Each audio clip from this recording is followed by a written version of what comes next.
Well, we're now being joined by Mr. Olutoyin Ayinde, who is the Commissioner for the Ministry of Physical Planning and Urban Development here on Newstrack in our studios. Mr. Ayinde, you're welcome.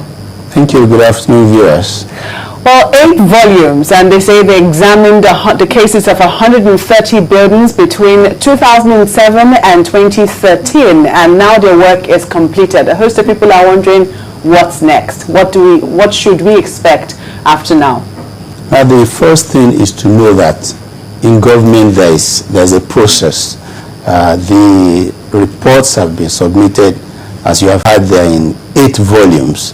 And what government normally does is to send such reports to the office of the head of service, where a committee works on preparation of a white paper. It's the white paper that the Executive Council comes back to look at, and we begin to ratify every recommendation that has been made. Yeah, but in the meantime, I think one would also ask, because buildings come under your ministry, what exactly is being done currently to curb the spate of collapsed buildings? Is it beyond you?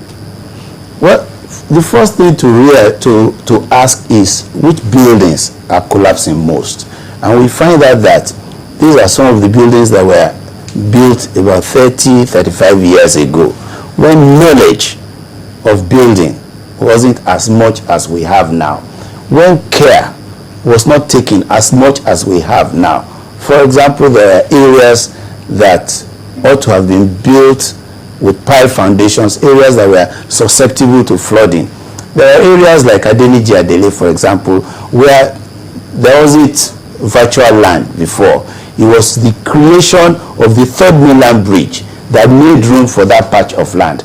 And the governor then, Alhaji Jakonde, wanted to take advantage of the land and also use it to lessen the burden of housing shortage. That was how those buildings came. And because of the speed with which houses were needed then, the due diligence was not done, because all they needed was produce more houses. So a lot of those buildings are existing on rafts, some are existing on strip foundations, whereas if they had done thorough investigations, most of them would have been on pile. Experience now shows that to rebuild those buildings, we might have to go as deep as 35 meters below ground surface to be able to establish our pile foundations, which makes it a little bit more expensive but safer. And of course, by the time you are going 35 meters deep, you don't expect to come up with 3 or 4 floor buildings anymore. You probably, in order to make some economic gains, have to go higher, which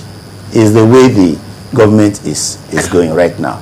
Well, Mr. Ayinde, you've talked about the buildings that were built 35 years ago, but pictures that we have also show buildings that are just recently being built. We've seen examples, Joduberg, and even the one we're seeing here in our visuals are buildings that are currently under construction. What do we say is the cause of their own collapse as well? Yeah, we also have that aspect. First to know is that there are some construction materials that are defective, which is why we advise builders, developers to test their materials.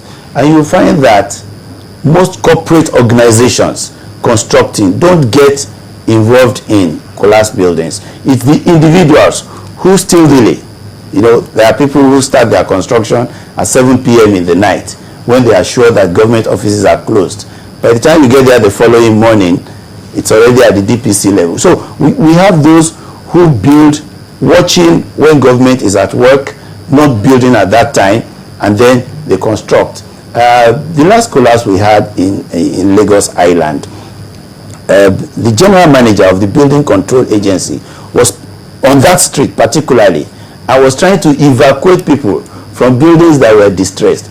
All she got on that day was booing and jeering.